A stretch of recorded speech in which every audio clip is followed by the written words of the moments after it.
নৱবৰ্ষৰ পহিলা দিনটোতেই ভক্তৰ ভিৰ যোৰহাটৰ ঐতিহ্যমণ্ডিত শ্ৰী শ্ৰী বুঢ়ীগোসানী দেৱালয়ত। এইটোৱে ক'ম যে আমাৰ এই বছৰটো চবৰ কাৰণে ভালে যাওক আৰু মাক সেইটোৱে প্ৰাৰ্থনা কৰিব আহিছোঁ যে আমাৰ যিমান আছে অসমবাসী যিমান আছে চবৰ ভাল হওক। আজি ভিৰটো কেনেকুৱা দেখিলে ইয়াত? বহুত ভাল দেখিলোঁ। ভিৰ হৈছে ইয়াতে? বহুত হৈছে। চাকি জ্বলাব সুবিধা পাইছেনে আজি?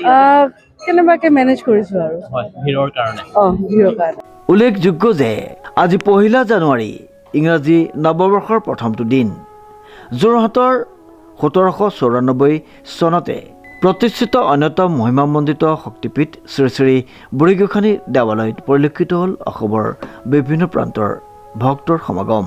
আজি মই সকলোকে প্ৰথমতে নৱবৰ্ষৰ শুভেচ্ছাটো জ্ঞাপন কৰিলোঁ আৰু মই আহিছোঁ মোৰ হাজবেণ্ডৰ লগত আহিছোঁ আৰু ইয়াৰ পৰিৱেশ দেখি বহুত ভাল লাগিছে আৰু মোৰ যিহেতু আজি বছৰৰ প্ৰথম দিন তাতে বৃহস্পতিবাৰ আই মাতৃৰ ওচৰলৈ আহিছোঁ তেওঁলোকৰ আশীৰ্বাদ ল'বলৈ যিহেতু আৰু নতুন বছৰটো ভালে ভালে যাওক।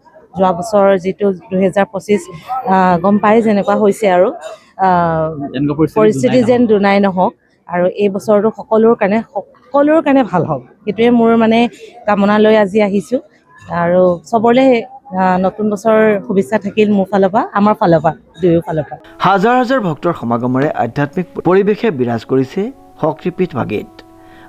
মানে ভবা নাছিলোঁ মানে এনেকুৱা মানে বেছি ইমান ৰাইজ হ'ব বুলি আৰু মানে চাকিগছ প্ৰথম নতুন বছৰটোত আৰু ধৰক দি পেলাইও বহুত ভাল লাগিছে, মনটো সঁচাকৈ বহুত পবিত্ৰ লাগিছে মানে হ'ব।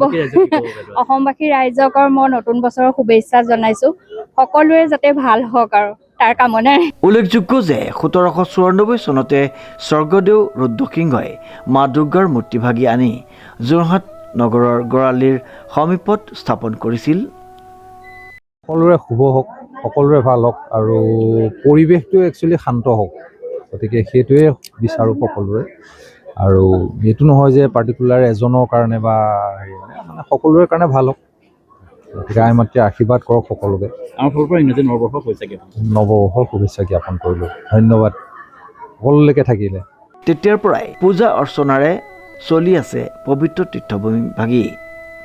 পোনপ্ৰথমে আপোনালোকৰ এই সংবাদ মাধ্যমৰ পৰা মই সমূহ অসমবাসী ৰাইজলৈ 2026 চনৰ মানে 1 জানুৱাৰীৰ দিনাখন সকলোকে নতুন বছৰ শুভেচ্ছা জ্ঞাপন কৰিছোঁ। আৰু আপুনি যোনটো প্ৰশ্ন এতিয়া উত্থাপন কৰিলে মই মাৰ ওচৰলৈ কেলৈ আহিছোঁ বা তেওঁৰ পৰা মই কি আশীষ বিচাৰিলোঁ, মই আপোনাৰ একচুৱেলি 2025 চনত PhD মই জইন কৰিলোঁ গুৱাহাটীত আৰু যাতে মোৰ সেই PhD লাইফটো যাতে ভালে কুশলে যাতে যাব পাৰে সেয়া কামনা কৰিছোঁ। আৰু তাতকৈ বেছি ইম্পৰ্টেণ্ট মই মাৰ পৰা আশীৰ্বাদ বিচাৰিছোঁ যাতে আমাৰ মোৰ মা দেউতা ঘৰ সকলো যাতে সুস্বাস্থ্যগৰাকী হৈ থাকিব পাৰে আৰু আহিবলৈকে মোৰ দাদাৰ বিয়াও আহি আছে যাতে তেওঁৰ বিয়াখন যাতে ভালে কুশলে পাৰ হ'ব পাৰে। সেইখিনি কেনেকুৱা দেখিলে আজি?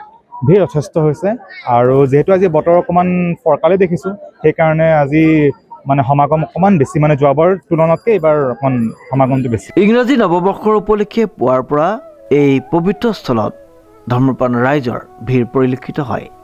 লগতে আমাৰ সমূহ যোৰহাটবাসীৰ বাবেও অৰ্থাৎ অসমৰ ৰাইজৰ বাবেও মই সেৱা জনাইছোঁ যাতে সকলোৰে আমাৰ আহিবলগীয়া বছৰটো এটা শুভ বছৰ হয়, সকলোৰে মংগল কঢ়িয়াই আনে মায়ে।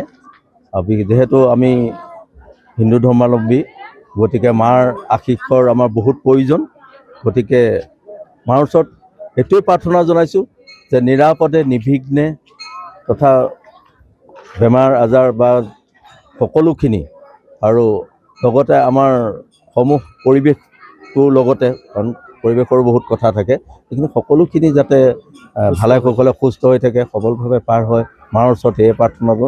লগতে আজিৰ দিনটোত আপোনালোকৰ চেনেলৰ আপোনাৰ সমুখ্য কৰি আপোনালোকৰ সমূহ এই চেনেলবৰ্গলৈ মোৰ তৰফৰ পৰা নৱবৰ্ষৰ শুভেচ্ছা জনালোঁ। ধন্যবাদ। ভক্তপ্ৰাণ ৰাইজে পৰিয়াল তথা বিশ্ব শান্তিৰ অৰ্থে মন্দিৰ ভাগিত শৰাই সঁফুৰা ধূপ দীপ নৈবেদ্য আগবঢ়াই সেৱা ল'লে নেদেখাজনৰ ওচৰত। আচলতে নৱপ্ৰজন্মৰ ভক্তিৰ প্ৰতি ইমান আগ্ৰহ হৈছে দেখিছোঁ আৰু ভাল লাগিছে আৰু এই চাগতে সমগ্ৰ অসমবাসীলৈ শুভেচ্ছা জনাইছোঁ নতুন বছৰ।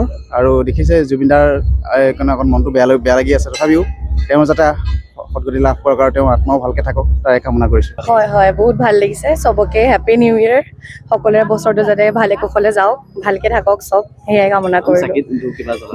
দিছোঁ চবতে আৰু ইয়াত আচলতে যিসকল আহিছে তেওঁলোকে গম পায় ইয়াৰ মানে অনুভৱ কেনেকুৱা আৰু আজি প্ৰথমটো দিনত ভগৱানৰ ওচৰত আশীষ বিচাৰিলোঁ আৰু আশা কৰিছোঁ সকলোৰে দিনবিলাক ভালে যাওক আপোনালোক নৱবৰ্ষৰ বহুত বহুত শুভেচ্ছা থাকিলে। হয় আৰু ইয়াৰ পৰিৱেশ কেনেকুৱা দেখিছে খুব ভাল লাগিছে আহি লৈ আৰু মানুহখিনি আজিকালি ইমান ধুনীয়াকৈ মানে ভগৱানৰ প্ৰতি আগতেও বিশ্বাস কৰে তথাপিও এতিয়া যিমান মানে সোমাই পৰিছে নৱপ্ৰজন্ম নৱপ্ৰজন্ম সেইকাৰণে বেছি ভাল লাগিছে আচলতে। অনুপম বৰাৰ ৰিপৰ্ট নিউজ নাও।